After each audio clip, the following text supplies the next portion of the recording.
Une crise de panique quand s'activent les caméras de la RTI.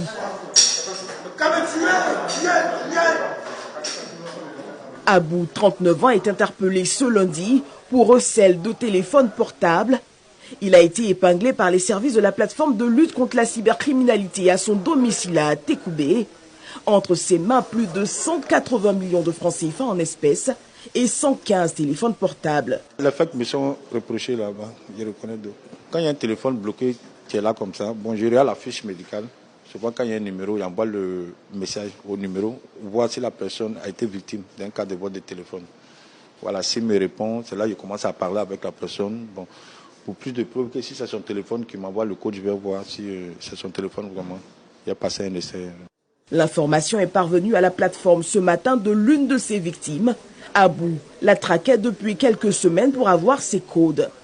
Pour le commissaire de la PLCC, le mode opératoire est bien connu. Lorsque quelqu'un se fait dérober son téléphone portable, quelque temps après, le voleur n'arrive pas à avoir accès au téléphone. Donc, ils vendent le téléphone déjà à ce monsieur-là. Et c'est lui qui rentre maintenant en contact avec les contacts d'urgence de la personne dont le téléphone a été dérobé. Il utilise l'identité de lieutenant Koulibaly de la PLCC, soit lieutenant Koné de la PLCC, soit lieutenant Tano de la PLCC. Il leur dit que dans le cadre d'une enquête, ils ont procédé à une interpellation où ils ont plusieurs téléphones portables qui ont été saisis. Donc, dans ce lot de téléphones-là, il souhaiterait savoir si la personne qui l'appelle là a un proche qui a un des téléphones dedans.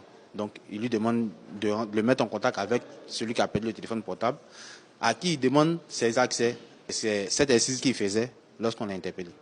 Abou encourt 5 ans de prison ferme pour vol d'informations, utilisation frauduleuse d'éléments d'identification de personnes physiques et détention de plus de 180 millions de francs CFA.